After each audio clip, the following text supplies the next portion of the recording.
जय श्री राम मित्रों, आपका स्वागत है आपके अपने यूट्यूब चैनल प्रेमेंद्राचार्य एस्ट्रोलॉजर में। मैं प्रेमेंद्र उपाध्याय। 24 जनवरी 2026 को गुप्त नवरात्रि जो है उसका छठा दिन पड़ रहा है। यानी 24 तारीख तक गुप्त नवरात्रि के छठवां दिन है, यानी 5 दिन व्यतीत हो चुके होंगे। गुप्त नवरात्रि का जो छठा दिन है, इस दिन माँ कात्यायनी की पूजा की जाती है। यानी छठवां जो दिन है वह देवी माँ कात्यायनी का दिन है। यदि आपके घर में कोई विवाह योग्य बालक है अथवा बालिका है और उसके विवाह में विलम्ब हो रहा है, जब भी कोई रिश्ता आता है उस रिश्ते में किसी न किसी तरीके से रिश्ते के होने में कोई ना कोई परेशानी या कोई ना कोई अड़चन उत्पन्न हो जाती है, कोई ना कोई बाधा आ जाती है। यानी जैसे ही उसके विवाह की बात होती है, विवाह की चर्चा होती है, विवाह के विषय में बातचीत की जाती है, किंतु किसी न किसी कारण से उसका जो विवाह का रिश्ता है वह बंधते बंधते छूट जाता है। किसी न किसी कारण से विवाह का जो प्रस्ताव है उसे ठुकरा दिया जाता है। तो इस प्रकार से यदि आप इन सब समस्याओं से बहुत अधिक परेशान हो चुके हैं तो आज का उपाय आपके लिए फायदेमंद हो सकता है। इसके अतिरिक्त यदि आपकी कोई मनोकामना है जो काफ़ी लंबे समय से आपकी पूरी नहीं हो पा रही है, तो आज का ये जो उपाय है, यह उपाय निश्चित रूप से आपकी जो भी मनोकामना होगी उस मनोकामना को पूर्ण कर देगा। इसके अलावा यदि आप व्यापार करते हैं या आप कहीं नौकरी करते हैं, आपके व्यापार में या नौकरी में तरक्की नहीं हो रही है, आप लाख कोशिश करते हैं कि हमारा व्यापार जो है वह ग्रोथ करने लगे, यानी उन्नति को प्राप्त करने लगे, किंतु आपकी लाख कोशिशों के बावजूद भी आपका जो व्यापार है, आपका जो व्यवसाय है, उसमें किसी भी प्रकार की कोई उन्नति या नौकरी में किसी भी प्रकार की कोई तरक्की आपको नहीं दिखाई देती है। यदि ऐसा आपके साथ है, तो आज का जो उपाय है यह आपके लिए बहुत अधिक लाभदायक हो सकता है। बस आपको उपाय कोई भी हो, आपको पूर्ण श्रद्धा और पूर्ण विश्वास के साथ करना है। अब कुछ लोग कहते हैं कि आपने महाराज पंडित जी जो भी उपाय बताया था वह उपाय मेरे लिए सही सिद्ध नहीं होगा। तो मित्रों, मैं आपको एक बात बताना चाहता हूँ कि जिस तरीके से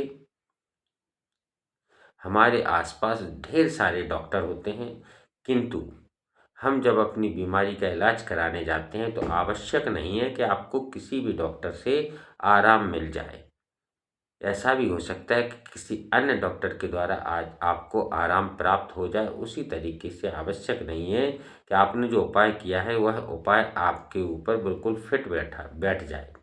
इसका कारण आपकी श्रद्धा में कमी भी हो सकती है, आपके विश्वास में कमी हो सकती है और भी अन्य कारण हो सकते हैं जिस कारण आपको उस उपाय का फल प्राप्त नहीं हुआ। लेकिन आज का जो उपाय है यह वास्तविकता में आपका कैसा भी कुछ भी कार्य हो, निश्चित रूप से यह उपाय आपके लिए बहुत अधिक लाभदायक होगा। तो मित्रों, तो जो गुप्त चलिए बात करते हैं आज के उपाय के बारे में। उपाय बताने से पहले हर बार की तरह आपसे विनम्र निवेदन है कि यदि आप चैनल पर पहली बार आए हैं, चैनल को सब्सक्राइब कर लीजिए, बेल आइकन का बटन दबा दीजिए, जिससे मेरे आने वाले जो भी वीडियो हो वह आपकी समस्या को दूर कर सके। चैनल को सब्सक्राइब कर लीजिए, लाइक कर लीजिए और वीडियो अच्छा लगे तो अपने प्रियजनों को शेयर अवश्य कर दीजिए। तो चलिए बात करते हैं कि गुप्त नवरात्रि के जो छठा दिन है, छठे दिन आपको करना क्या है। तो गुप्त नवरात्रि के छठे दिन स्नान करके माँ दुर्गा का चित्र अथवा आपके पास कोई प्रतिमा हो या कोई फोटो हो, आप उसे कि लकड़ी की चौकी पर लाल कपड़ा बिछाकर माँ दुर्गा की फोटो को या चित्र को या प्रतिमा को उस लाल कपड़े के ऊपर रख दें। इसके बाद आपको एक घी का दीपक और एक तेल का दीपक दोनों जलाना है।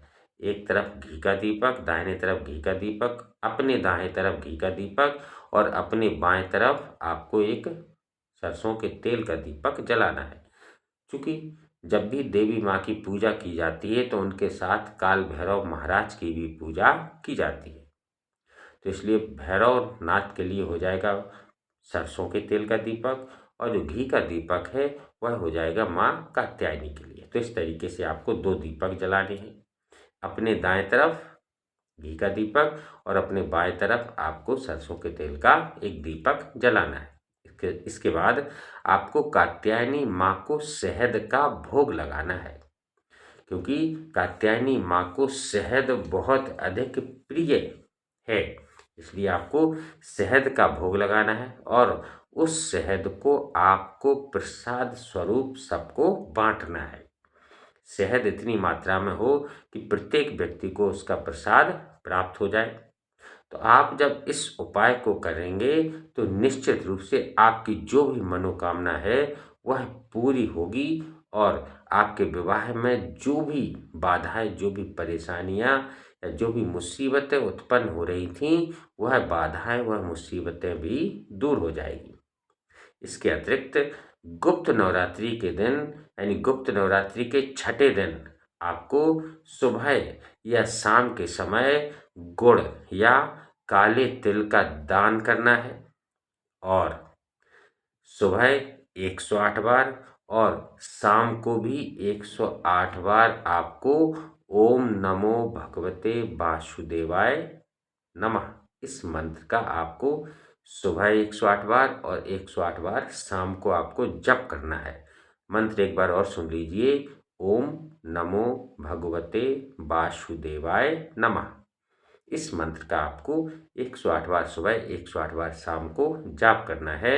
तो इसका जप करने से और इस काले तिल और गुड़ का दान करने से क्या होगा कि आपकी जो भी धन संबंधी परेशानियां होंगी वह परेशानियां दूर हो जाएंगी, आपकी आर्थिक तंगी दूर हो जाएगी और व्यापार तथा नौकरी में भी तरक्की होने लगेगी। यह उपाय इतना शक्तिशाली है, पावरफुल है। अब आपको विशेष ध्यान देना है कि जब भी आप इन उपायों को करें तो आपको उस समय, जिस समय आप उपाय करें, जिस दिन आप उपाय करें, उस दिन आपको तन मन और विचारों से सात्विक रहना है। सात्विक का मतलब आज आपको ना किसी के बारे में बुरा सोचना है, ना किसी के बारे में बुरा आपको बोलना है और ना ही आपको मांस, मदिरा या अधिक मसाले वाले भोजन करना है। अधिक मसाले वाला भोजन करने से सात्विक नहीं होता है। इसलिए आपको सात्विक जीवन, जब भी उपाय करें सात्विक जीवन व्यतीत करें। किसी के बारे में बुरा मत सोचें, ना अपनी वाणी से बुरे शब्दों का प्रयोग करें। सात्विकता का विशेष ध्यान करें। इसके अलावा आपको सुबह या शाम के समय ज़रूरतमंद जो भी कन्याएं मिलें उन कन्याओं को आप भोजन कराइए और यदि आपके बजट में हो तो आप उन्हें वस्त्र दान करें। वस्त्र के रूप में आवश्यक नहीं है कि आप कोई पोशाक दान करें, कोई रुमाल दान कर सकते हैं, आप कोई छोटा सा कपड़ा दान कर सकते हैं। आपका जैसा बजट हो उसके अनुसार आज आपको दान अवश्य करना है, जो भी ज़रूरतमंद कन्याएं हों उन कन्याओं को। इन उपायों को करने से आपके जो राहु है, केतु है तथा शनि का दोष जो है या शनि के जो भी दोष होंगे वह दोष आपके शांत होने लगते हैं और आपके सभी कार्य, जो भी बिगड़े हुए कार्य होते हैं वह कार्य बनना प्रारंभ हो जाते हैं। आपकी जो आर्थिक समस्याएं हैं वह समस्याएं भी दूर हो जाती हैं। आपका हृदय प्रसन्न हो जाता है। आप बहुत अधिक अपने आप को प्रसन्न महसूस करेंगे जब आप इन उपायों को करेंगे। और इन उपायों की जो महिमा है उसका मैं बखान नहीं कर सकता हूँ, क्योंकि यह उपाय बहुत ही शक्तिशाली है। बस आप पूर्ण श्रद्धा, विश्वास और सात्विकता के साथ इन उपायों को करें, निश्चित रूप से आपको सफलता प्राप्त होगी। वीडियो अच्छा लगे तो सब्सक्राइब कीजिए, शेयर कीजिए, लाइक कीजिए। जय श्री राम, जय दुर्गे माँ।